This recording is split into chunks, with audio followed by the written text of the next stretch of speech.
राम जय जय राम। बोलिए सच्चिदानंद भगवान की। कुंत्युवाच नमस्ये पुरुषं त्वाद्य मीश्वरं प्रकृते परम अलक्ष्यं सर्वभूतानामन्तर्वैरवस्थितं मायाजवनिकाच्छन्न मज्ञाधोक्षजमव्ययं न लक्ष्यसे मूढदृशा नटो नाट्यधरो यथा तथा परमहंसानां मुनीनाममलात्मनां भक्तियोगविधानार्थं कथं पश्येम हि स्त्रियः। ओम। समादरणीय वंदनीय सभी संत चरण, भक्तवृंद, श्रद्धामयी मातृशक्ति, भगवान अहेतुक करुणा वरुणालय हैं। भक्तों के सर्वस्व हैं। भक्तों के जीवन में आने वाली समग्र आपदाओं का, समस्याओं का निवारण भगवान करते हैं। यही भगवान की अपनी भगवत्ता है। आपदाएं आए नहीं ऐसा विधान भगवान नहीं कर सकते। कोई कितना ही भजन करने वाला हो, भगवत ध्यान करने वाला हो, चिंतन करने वाला हो, आत्मसमर्पण कर चुका हो, तो वो ये सोचे कि बस अब तो हमारे जीवन में कोई समस्या आएगी ही नहीं, क्योंकि हम तो भगवान के आश्रय से हो चुके हैं। भगवान को अपने आप को हमने समर्पित कर दिया है। ऐसा निश्चय करने वाला कहीं न कहीं विक्षेप को प्राप्त हो सकता है, और कभी न कभी ऐसा लोक में आप लोगों को भी दृष्टि में आता होगा।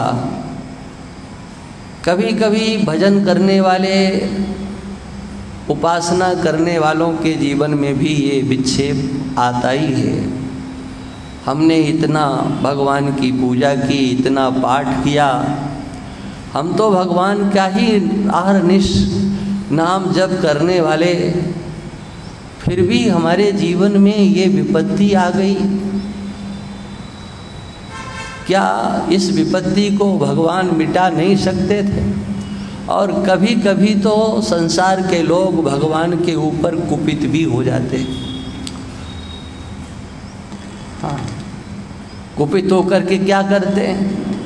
बोले बस आज से इनकी पूजा बंद, आज से इनका पाठ करना बंद, माला घुमाना बंद कर दो भाई, भगवान का क्या नुकसान होगा।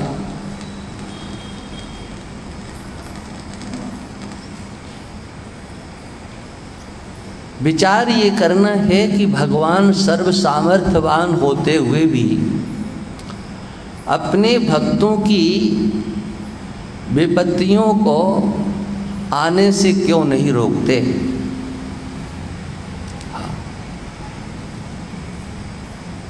जिनका चरित्र हम श्रवण कर रहे हैं वो पांडुपुत्र, जिनकी स्तुति हम श्रवण कर रहे हैं माता कुंती देवी, और जिनकी स्तुति की जा रही है वो भगवान कृष्ण। भगवान कृष्ण ये प्रतिज्ञा करते हुए कहते हैं, एकात्मं माम गतम विद्धि पांडवैः धर्मचारिभिः। मेरी तो इनके साथ एकात्मता हो गई है। जो ये हैं वही मैं हूँ, और जो मैं हूँ वही ये है। एकात्म्यम माम गतम विद्धि। ये भगवान कृष्ण स्पष्ट घोषणा करते हैं, मेरे और पांडवों के बीच में कोई भेद नहीं है, कोई दूरी नहीं है। ऐसी आत्मीयता, ऐसा समर्पण, इतना विश्वास, किंतु उन पांडवों के जीवन में कितनी बड़ी विपत्तियां आईं। वो विपत्तियां कहाँ से आईं, कैसे आईं, इस विषय को लेकर के अनेक प्रकार के विकल्प हो सकते हैं। कुंती देवी ने उन समस्त विपत्तियों को देखा है। भगवान के रहते हुए भगवान सामने हैं, भगवान की उपस्थिति में भी अश्वत्थामा ब्रह्मास्त्र का प्रयोग कर देता है। क्या भगवान संकल्प करके उसके अंतस्थ तो बैठे ही हुए हैं, उसके इस संकल्प को रोक नहीं सकते थे? ऐसा मत करो, क्योंकि भगवान तो सबके हृदय में बैठे हैं। अश्वत्थामा के हृदय में भी थे। अश्वत्थामा को रोका नहीं, लेकिन जो पांडवों के ऊपर, जो उत्तरा के ऊपर विपत्ति आई, उससे भगवान ने उन सबको बचाया। ये ईश्वर की ईश्वरता का दर्शन प्रत्यक्ष कुंती देवी के द्वारा किया गया। और इसीलिए जो सामने भगवान खड़े हुए हैं, सगुण साकार स्वरूप से भगवान खड़े हुए हैं, उनको पहले प्रणाम नहीं करते। यद्यपि अभी आगे जो श्लोक आने वाले हैं, स्पष्ट रीति से सगुण साकार स्वरूप को भी वो प्रणाम करते हैं, लेकिन सबसे पहले भगवान का जो स्वरूप है, जो दिखाई नहीं पड़ रहा है, यथार्थ में जो भगवान का स्वरूप है, उस स्वरूप को अस्मदादियों को, हमको, आपको, सबको हृदयंगम कराने के लिए कि हम केवल रूप तक सीमित न रह जाएं, हम भगवान के रूप में ही कहीं न अटक जाएं, हम भगवान के स्वरूप तक पहुंच जाएं। इसलिए स्तुतियों और उपदेशों के माध्यम से श्रीमद् भागवत जो पारमहंस संहिता है, इसमें भगवान के स्वरूप की बार बार चर्चा की गई है। जो स्वरूप एक देशी नहीं होता है, सर्वदेशी होता है। वह एक कालिक नहीं होता है, सार्वकालिक होता है। अवतार भगवान के कालिक होते हैं। जो आकृति है वो किसी काल में, त्रेता में आप सब जानते हो भगवान का अवतार हुआ, द्वापर में भगवान श्री कृष्ण का अवतार हुआ। जो साकार रूप से भगवान आते हैं वो काल का आश्रय लेकर के आते हैं। उनकी लीला काल में होती है, उनका व्यवहार काल के अंतर्गत होता है। लेकिन जो भगवान का स्वरूप होता है वो तो कालिक नहीं होता है, वो देशिक नहीं होता है, किसी आकृति विशेष में आबद्ध भी नहीं होता है। इसलिए देश काल वस्तु परिच्छेद शून्य जो भगवान का यथार्थ स्वरूप है, उसे समझने की हमको, आपको, सबको आवश्यकता है। इसलिए कुंती देवी पुरुष स्वरूप से भगवान की स्तुति करती हैं, भगवान को नमन करती हैं। नमस्ते नमामि त्वाम पुरुषम नमामि, मैं आप पुरुष को प्रणाम करती हूँ, पुरुष को नमन करती हूँ। पुरुष माने क्या? इस पर काफ़ी चिंतन हो चुका है। जो हमारा आपका आत्मा है, आत्मा माने अपना जो अहम का स्फुरण है, जिसको हम करके हिंदी में बोलते हैं, ये क्या है? कि पुरुष ही कहते हैं। नवद्वारे पुरे देही, 9 दरवाजों वाले, 9 छिद्र वाले शरीर में रहने वाला ये जो देही है, देह में स्थित है, इसकी संज्ञा भी पुरुष है। जो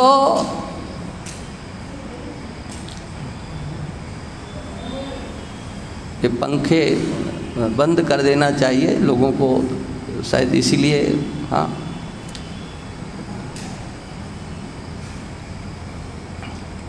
जो ये चर्चा हम कर चुके थे 17वें अध्याय में, 2 अध्याय में, 3 अध्याय में, 8वें अध्याय में। इन सब में पुरुष की चर्चा आई है भगवत गीता के माध्यम से। इसलिए मैं ये चर्चा कर रहा हूँ कि आप सब लोगों को पुरुष शब्द समझने में कभी भ्रांति न हो, कोई आपको भ्रांत न कर सके। इसलिए बार बार भगवान ने पुरुष शब्द का प्रयोग किया है। और इसलिए हमारे भाष्यकार भगवत्पाद शंकराचार्य भगवान संक्षेप से उसकी व्याख्या करते हैं। पुरुष माने क्या? पुरुषैनात् पूर्णत्वात् वा, जो इस 9 दरवाजे वाले पुरी में रहने वाला। सप्तपुरियाँ जानते हैं आप? सप्तपुरियाँ हैं, उनमें भगवान है। लेकिन एक ये शरीर भी पुरी है। हाँ, इसमें भी परमात्मा का निवास है। पुरी शयनाथ, इस शरीर रूपी पुर में शयन करने से उसे पुरुष कहा जाता है। पूर्णत्वा, वो पूर्ण है, इसलिए उसको पुरुष कहा जाता है। शंकराचार्य भगवान पुरुषैनात् पूर्णत्वात्, इन 2 शब्दों से जितना भी भगवद गीता में पुरुष शब्द को लेकर के चर्चा की गई है, वहाँ एक स्थल को छोड़ करके बकाया सर्वत्र ये घटित हो जाता है। एक स्थल ऐसा है जहाँ पर पुरुष शब्द का अर्थ बिल्कुल बदला गया है, और वही अर्थ है जो हमारे संप्रदाय के आचार्य भगवत्पाद शंकराचार्य भगवान ने जो अर्थ किया है वही अर्थ सत्य है। या उनके तद अनुयायियों, उनके बाद जितने भी आचार्य हुए हैं, उनके द्वारा उस पर जो कलम चलाई गई है, वो जो अर्थ है वही अर्थ है, इसके सिवा दूसरा अर्थ नहीं हो सकता। भगवत गीता के 13वें अध्याय में लगातार 5 श्लोकों में पुरुष शब्द का प्रयोग किया है। और जिसने इन 5 श्लोकों को अच्छी प्रकार से समझ लिया, समझ लो 13वें अध्याय को समझ लिया, और पूरे भगवत गीता के सार को समझ लिया। ये समझो, इतना वो क्लिष्ट विषय है। 13वां अध्याय वैसे तो सरल प्रतीत होता है, लेकिन जहाँ पर वो 5 श्लोक लगातार आए हुए हैं ना, पढ़ने वाले, विचार करने वाले भी उनमें आंखें बंद कर लेते हैं, होगा कुछ होगा, चलो इससे आगे चलो। प्रकृतिम पुरुषम चैव विद्यनादि उभावपि विकारांश गुणाश्चैव विद्धि प्रकृति संभवान। यहाँ से लेकर के य एवं वेत्ति पुरुषम प्रकृतिम च गुणैः सह सर्वथा वर्तमानोपि न स भूयो भी जायते। यहाँ तक ये जो 5 श्लोक हैं ये बहुत गंभीरता से विचार करने योग्य है। आत्मा और परमात्मा दो नहीं है, एक ही है। इस बात को पुरुष शब्द से भगवान कृष्ण ने इन 5 श्लोकों में स्पष्ट कर दिया। आत्मा और परमात्मा में कोई विभाजक रेखा नहीं है। जितने भी शब्द भगवान के लिए उपनिषदों में कहे जाते हैं, आत्मा के लिए कहे जाते हैं, उन सबको एक ही भूत भगवान कर देते हैं। उपदृष्टानुमंता चा भर्ता भोक्ता महेश्वरा परमात्मेति चापयुक्तो देहेस्मिन् पुरुषः परः। आप लोग मानस के प्रेमी हो, मानस पढ़ते हो, मेरा निवेदन है कि गीता भी पढ़ो। ये मैं श्लोक बोल देता हूँ, आपने गीता का स्वाध्याय किया होता तो मुझे ज़्यादा मेहनत करनी नहीं पड़ती। इसलिए मुझे गीता पर प्रवचन करने पे जितना आनंद गीता भवन ऋषिकेश में आता उतना कहीं नहीं आता। क्योंकि अब हम कोई गंभीर बात बोलें भी और जो तुम्हारी बुद्धि पर चोट भी लगे वो तो उसी के लग सकती है जो कुछ थोड़ा बहुत गीता को जानता है। अन्यथा हम जो अर्थ कर देंगे आप कहेंगे हाँ हाँ स्वामी जी ठीक ही कह रहे होंगे। आपने जो समझा है उससे विपरीत जब हम कुछ अर्थ करेंगे तब जो है आपको लगेगा कि ऐसा कैसे है। देखिए भगवद गीता का 15वां अध्याय जिसमें द्वामिमौ पुरुषौ लोके क्षरश्चाक्षरेव च, यहाँ पर 2 पुरुषों का वर्णन किया गया है। और इस श्लोक को भगवत्पाद शंकराचार्य भगवान का अनुसरण जिन्होंने नहीं किया है या जो उनसे दूर रहना चाहते हैं, उनके विचारों से रहना चाहते हैं कि इनसे तो दूरी बना करके रखो, उनके लिए वो अर्थ मैं नहीं कह रहा हूँ। मैं तो ये बात उनके लिए कह रहा हूँ कि जिन्होंने यथार्थ को समझने के लिए अध्यात्म के पथ पर पैर बढ़ाया है, जो अपने जीवन को इसी जीवन में जीवन मुक्ति का विलक्षण आनंद दिलाना चाहते हैं, इसी जीवन में मुक्ति को प्राप्त करना चाहते हैं, जिनका ऐसा लक्ष्य बन चुका है, उनके लिए मैं स्पष्ट कर रहा हूँ। क्योंकि जो अर्थ किया गया है गीता प्रेस गोरखपुर के हिंदी में, हाँ, वो अर्थ हमारे आचार्य श्री का नहीं है। प्रकृति शब्द का अर्थ क्या हो सकता है, आप सोचो जरा। प्रकृति माने तो प्रकृति, लेकिन 7वें अध्याय में भगवान ने प्रकृति शब्द से अष्टधा प्रकृति और जो अपना स्वरूपभूत आत्मा है उसको भी प्रकृति शब्द से संबोधित किया है। इसलिए भगवान के अपने पारिभाषिक शब्द हैं जिनको कहीं पर दूसरी जगह नहीं देखा जा सकता है। किस शास्त्र में प्रकृति शब्द का अर्थ जीव होता है बताओ, आत्मा होता है? हाँ, और वहाँ पर जो भगवान ने जीव का स्वरूप बताया है, अगर चिंतन कर लिया जाए, एक बार चिंतन कर लिया जाए तो क्या भगवान बोल गए। हाँ, अपरे अमितस्तोन्याम प्रकृतिम विद्धि में पराम।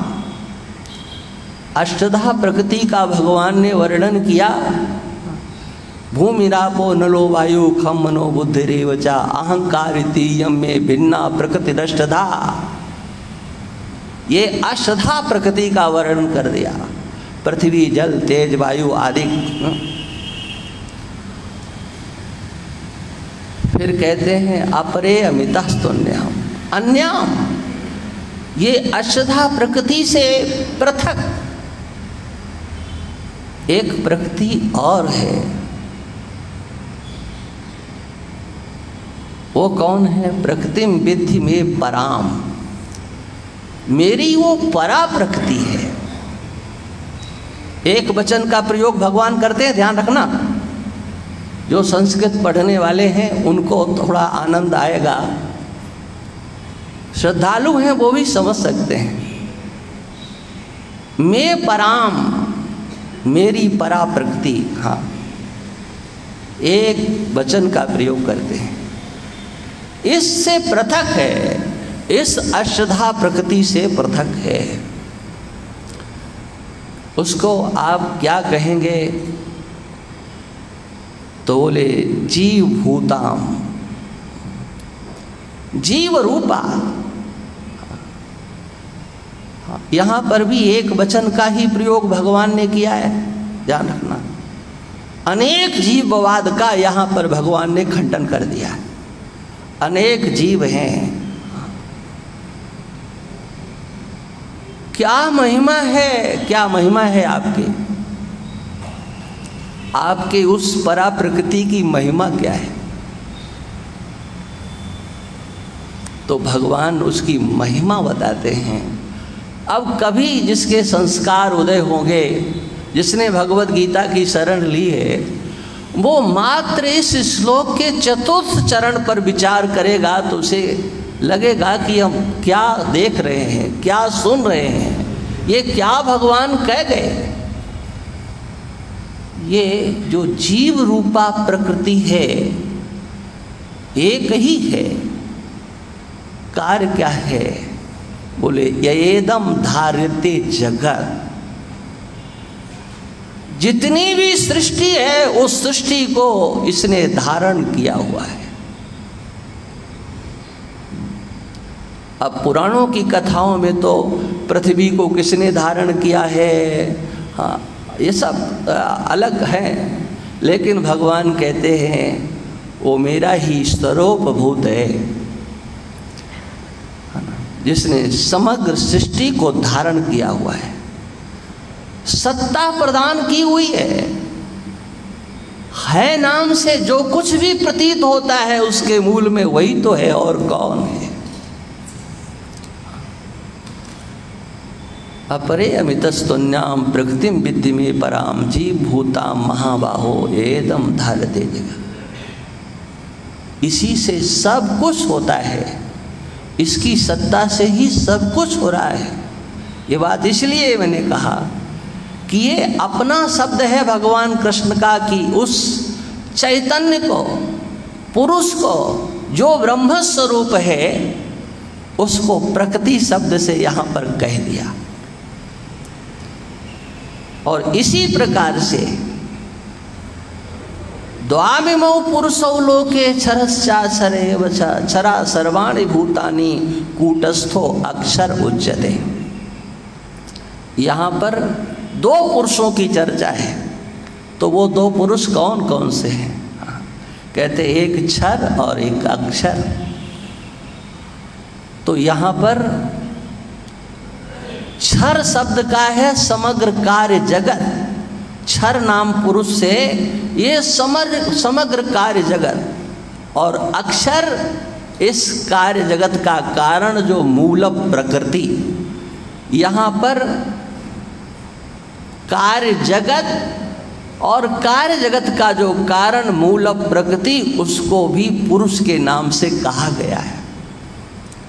इसके बिना संगति नहीं बैठ सकती है। और उससे जो विलक्षण है उत्तमः पुरुषस्तोन्य, उससे जो विलक्षण है वो पुरुष अलग ही है। 13वें अध्याय की संगति लगाने के लिए यहाँ पर पुरुष शब्द से क्षेत्रज्ञ को ही लेना पड़ेगा। उसी को परमात्मा कहा जाता है। हाँ। उत्तम पुरुषस्त्वन्यः परमात्मेतुदाहृता यो लोकत्रय माविश्य विभर्तमव्य ईश्वरा। तीनों लोकों में जो प्रविष्ट है वो परमात्म तत्व, वही तो पुरुष है, वही तो आत्मा है। आत्मा को ही परमात्मा कहा गया है और कोई दूसरा परमात्मा नहीं है। इसलिए पुरुष शब्द को समझने के लिए हमें ये ध्यान रखना है कि यहाँ पर किस पुरुष की चर्चा की जा रही है।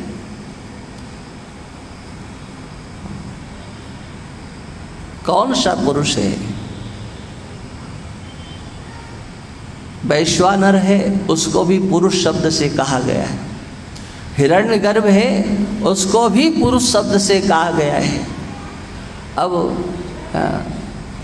जिनको संस्कार नहीं है वास्तव में, वो उनके लिए ये शब्द भी कठिन होंगे ही। हाँ, क्योंकि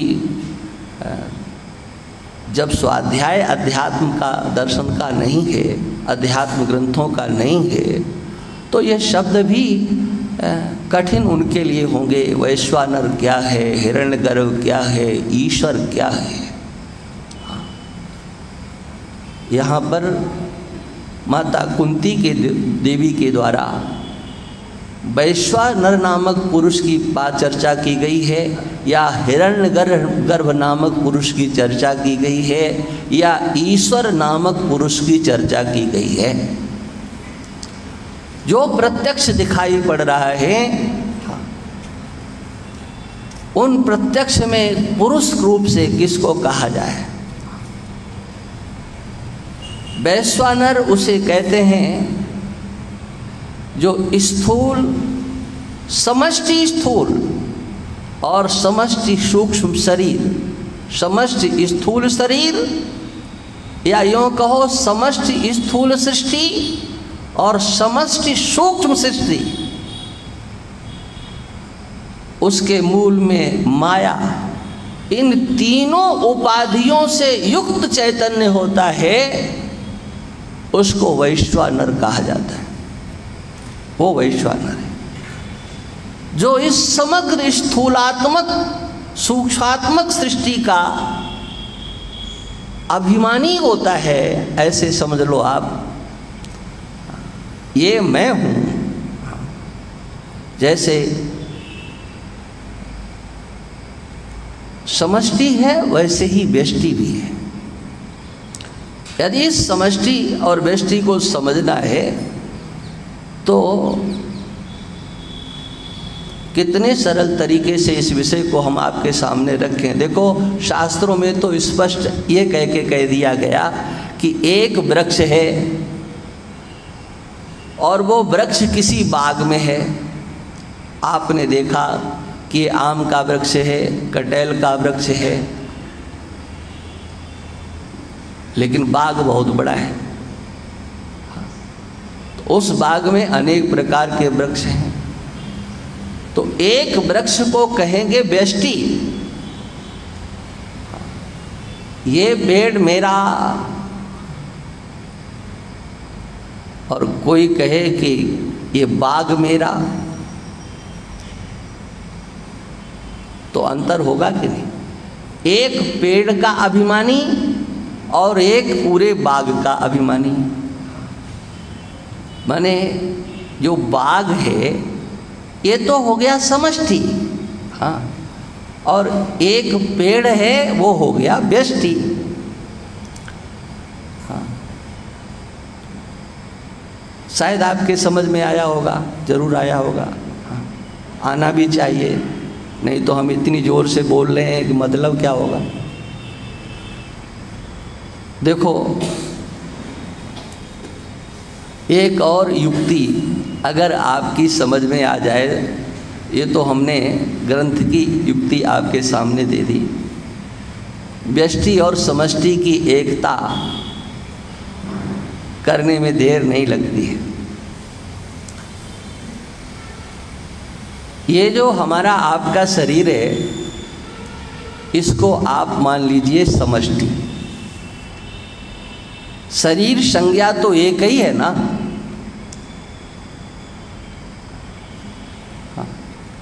ये शरीर, कोई भी इस शरीर को ये नहीं कहता है कि मैं शरीर हूँ। यदि कोई कहे मैं शरीर हूँ, यद्यपि कहने की कोई हिम्मत जुटा नहीं पाता। और आज से नहीं, जब से ये ईश्वर की सृष्टि, ये शरीर धारण किया मानवाकृति में, कोई भी मनुष्य ये नहीं कहता है कि मैं शरीर हूँ। आप में से समझदार हैं तो हो सकते कोई कहते हो, हाँ, लेकिन मुझे विश्वास है कि आप सब लोग पढ़े लिखे हो, कभी भी ये नहीं कह सकते हो कि ये शरीर मैं हूँ। हाँ, किंतु क्या कहते हो? ये शरीर मेरा है। हाँ, मेरा शरीर, मेरा शरीर, मेरा शरीर। इस शरीर को आप थोड़ी देर के लिए समष्टि समझ लीजिए। अब आपके मेरे शरीर में, ये मेरा शरीर हो गया समष्टि। इसमें जितने भी अंग हैं, उन किसी का नाम शरीर है क्या?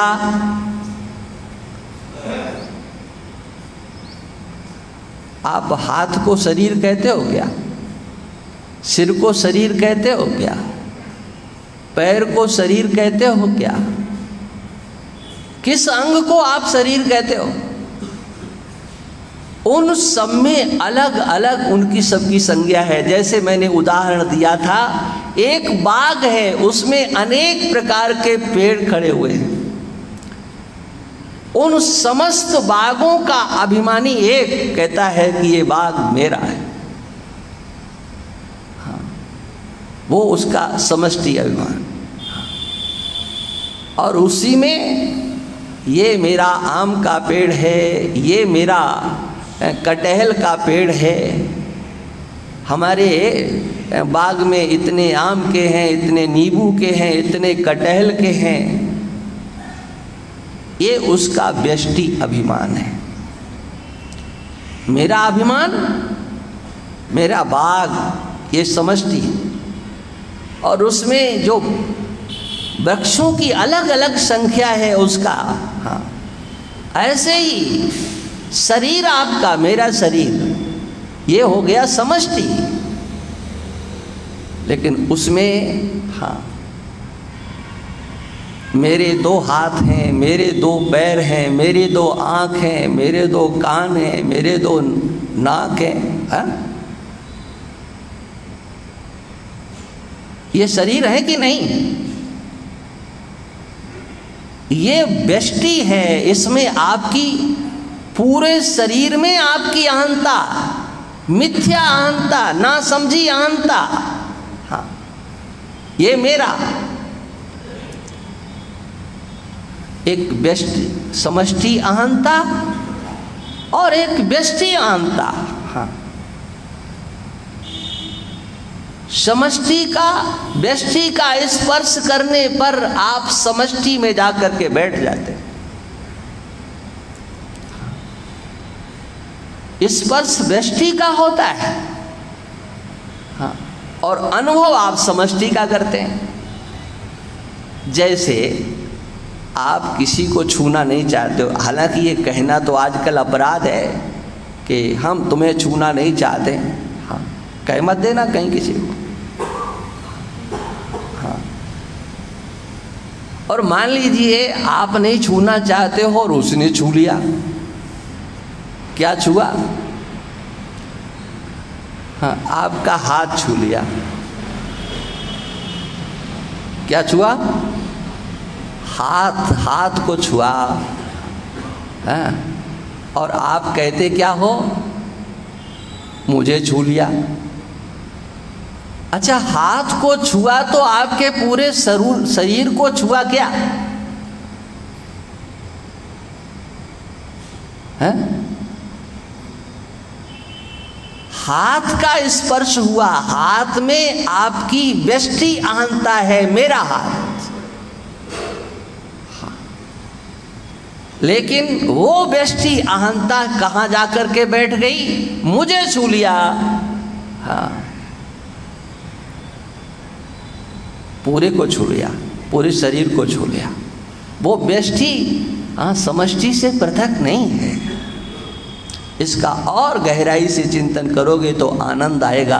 प्रक्रिया ग्रंथों का यही तो आनंद होता है, और क्या। हाँ, वैसे तो बात सब वही होती है। ये जो जैसे हमारा ये शरीर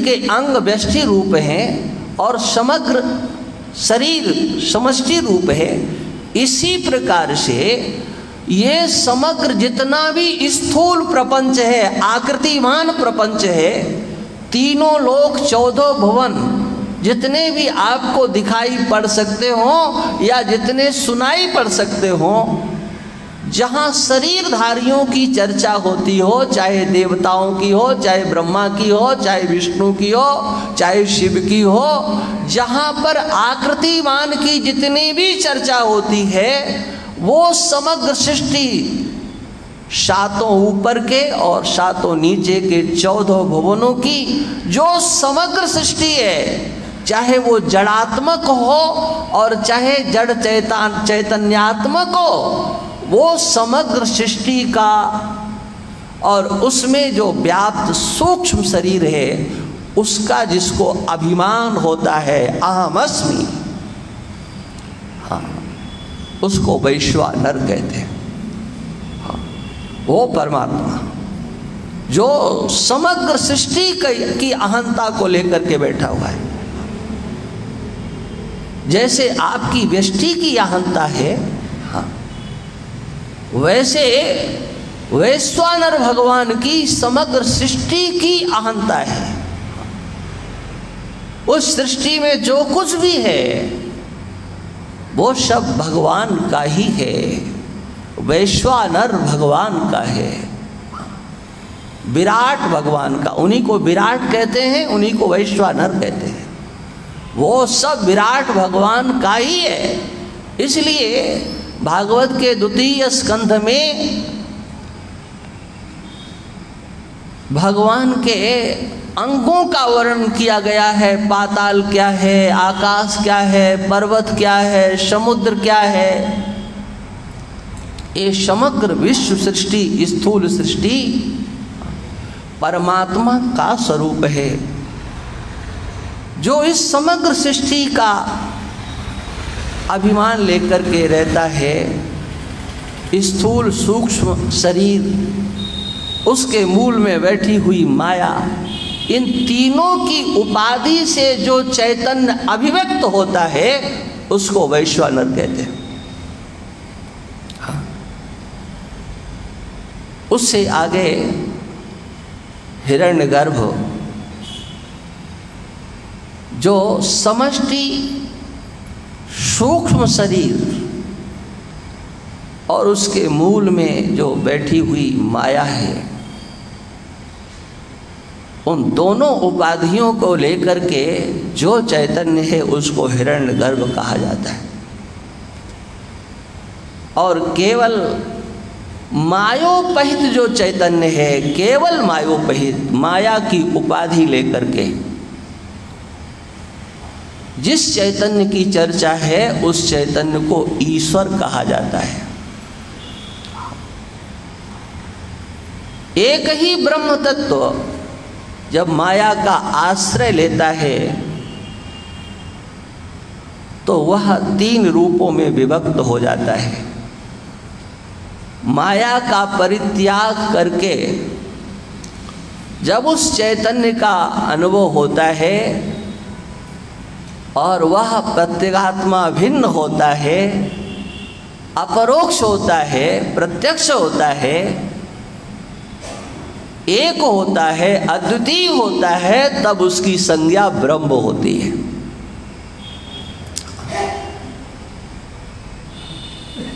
और वह सर्वत्र होता है।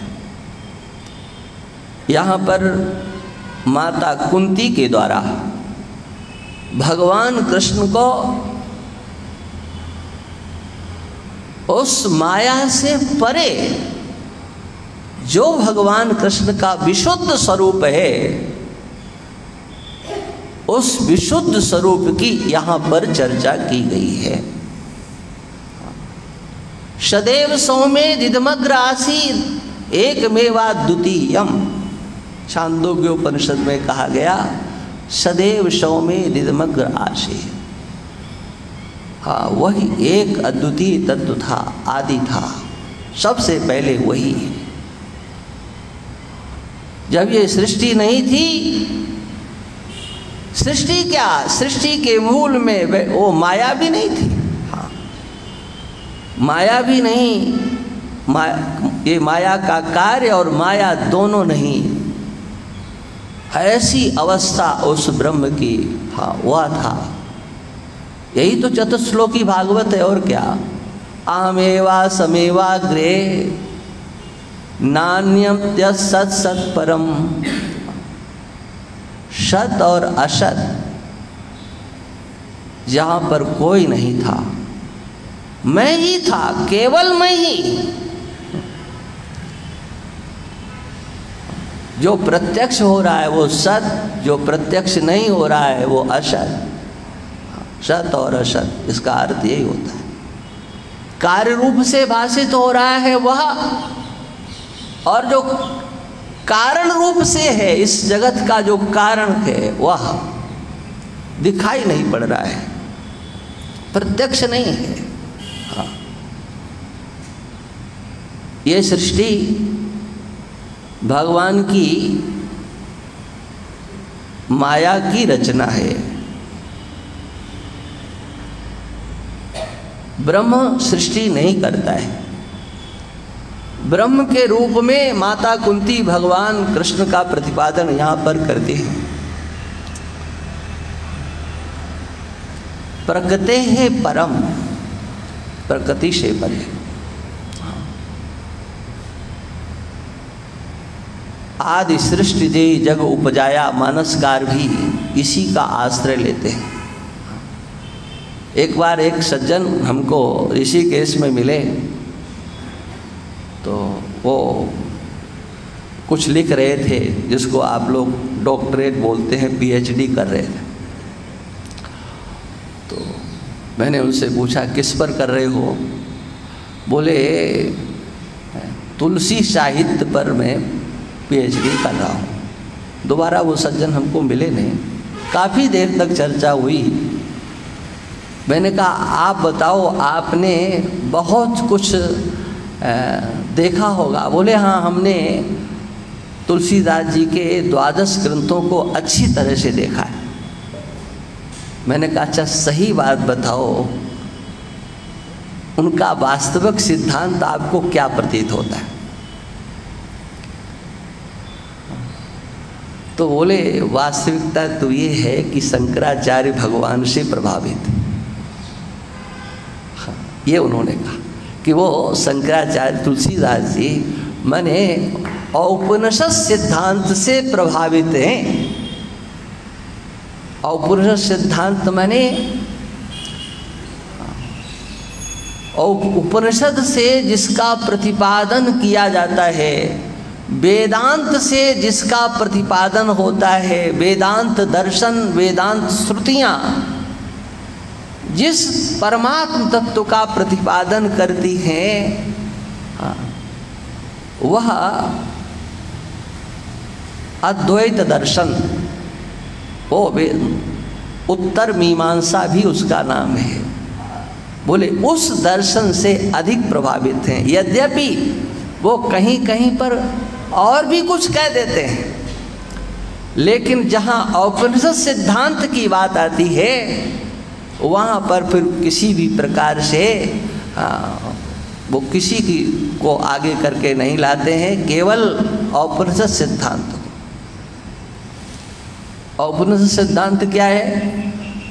ये सृष्टि भगवान की है या भगवान की माया की है, ये प्रश्न है।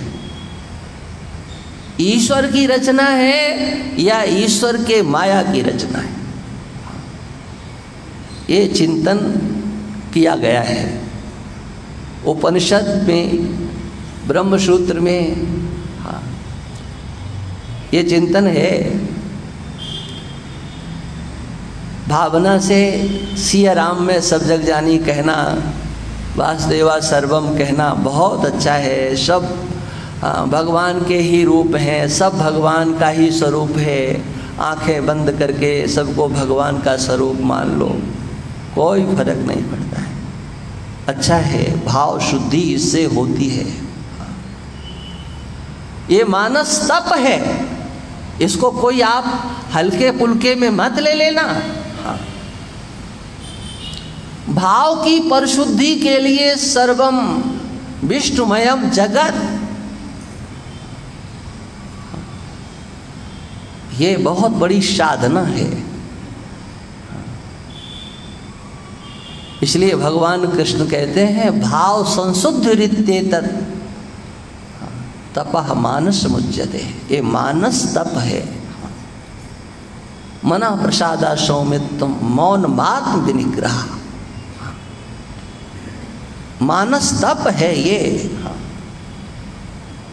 मन में प्रसन्नता आ जाए ईश्वर का चिंतन करते हुए, ईश्वर का ध्यान करते। हाँ, ध्यान करने बैठे और चेहरा मुरझाया हुआ है, भगवान का ध्यान कर रहे और मुरझाए जैसे बैठे हुए, ध्यान हो ही नहीं रहा है। हाँ, आपने ईश्वर का ध्यान किया है, भगवान का ध्यान किया है, तो उस मानसिक चिंतन का प्रभाव आपके आभा मंडल पर, आपके चेहरे पर आना चाहिए। क्या? हाँ, मन की प्रसन्नता, मना प्रसादा। सत्वगुण की प्रतिष्ठा, मना प्रसादा सौम्यत्वम। और इंद्रियों का विनिग्रह, भाव संशुद्धि। और भाव की संशुद्धि, तो भाव की संशुद्धि किससे होगी? सब कुछ भगवान का स्वरूप है, ये सारा संसार भगवत स्वरूप है। बिना विचार के आप जित देखो तित श्याममयी है, श्याम रंग जल जमुना श्यामा, श्याम गगन घन छटा छई है। हाँ, सब कुछ कृष्ण में। हाँ, ये आपके अंतर भाव बने। हाँ, अंतर भाव बने। ये मानस तप है। इस मानस तप से हृदय शुद्ध होगा।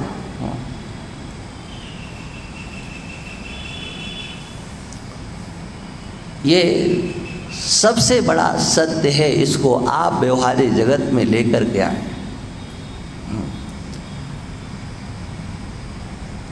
द्वितीय अध्याय में जो भगवान ने भगवत गीता में सत्य की परिभाषा की है, वो तो महाराज ऊपर से निकल जाएगी।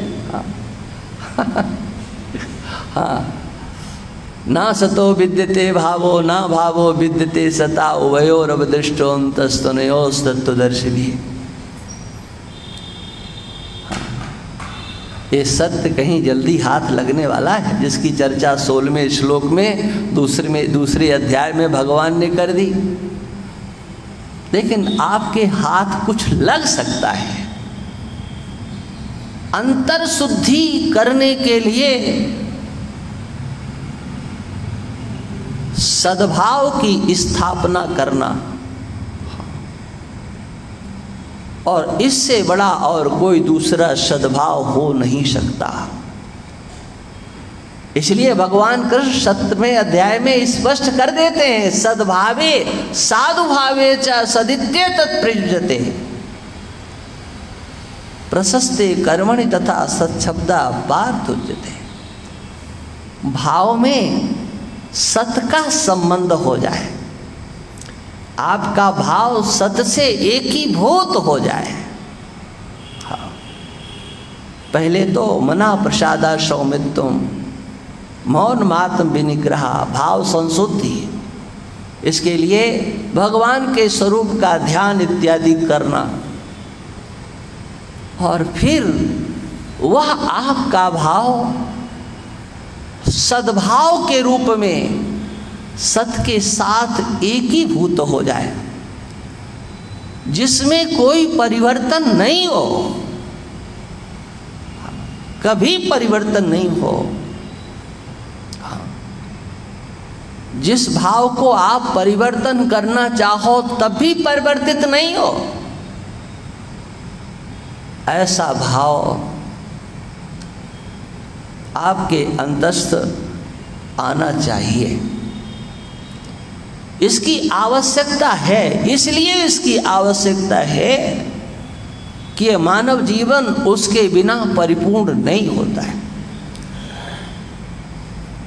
कोई दूसरा नहीं है, परमात्मा ही है। ये भाव जगत में पहले विचरण करो, लेकिन भाव जगत में विचरण करते करते कभी संसार की चपेट में आप आ जाएंगे। जब संसार की चपेट में आएंगे, जो आप नहीं चाहते हो वो आपके सामने आ जाएगा। उस समय फिर विचार करना पड़ेगा। परमात्मा तो सच्चिदानंद स्वरूप है, फिर ये दुख कहाँ से आ रहा है? परमात्मा तो सत्य है, तो फिर ये अनित्यता कहाँ से आ रही है? परमात्मा तो चैतन्य है, तो ये जड़ता कहाँ से आ रही है? सत्संग करते करते ये आपके अंतस्थ विचार आएगा। स्वाध्याय करते करते आपके अंदर ये विचार आएगा। हम तो इसको सुख रूप मानते हैं, लेकिन भगवान कहते हैं ये संसार दुख रूप है। वासुदेवा सर्वम, ये भी भगवान का वचन है। दुखालयम अशाश्वतम, ये भी भगवान का वचन है। अनित्यम असुखम लोकम, इस लोक में अनित्यता और दुख के सिवा और कुछ नहीं है। यहाँ तक कि जितना भी जगत दिखाई पड़ रहा है, यही संस्पर्शजा होगा दुख योने एवते। जीव के पास दुख और कहीं से आता ही नहीं है। ये संस्पर्शज भोगों से ही दुख आता है। जितने भी पद पदार्थ वस्तु व्यक्ति, सब इसमें भगवान ने सम्मिलित कर दिए।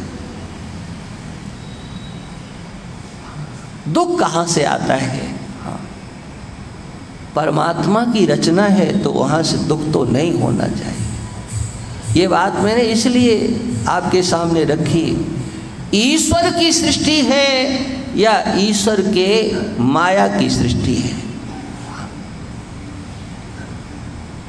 यदि मूल में केवल ईश्वर बैठा हुआ है, केवल ईश्वर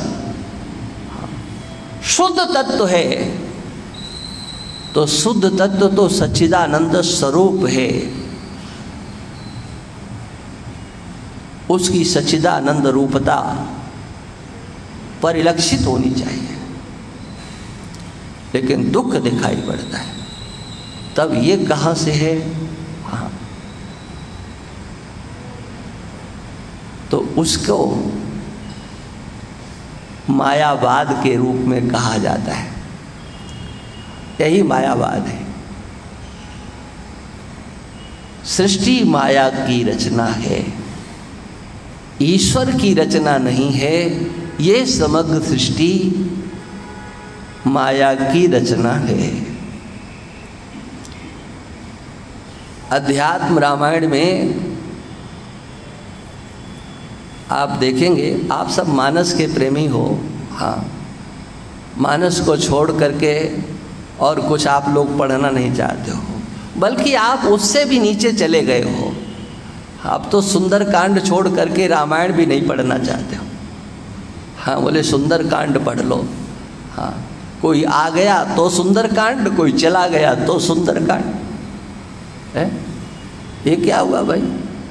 हाँ, मानस तो अब घरों से जा रहा है। हाँ,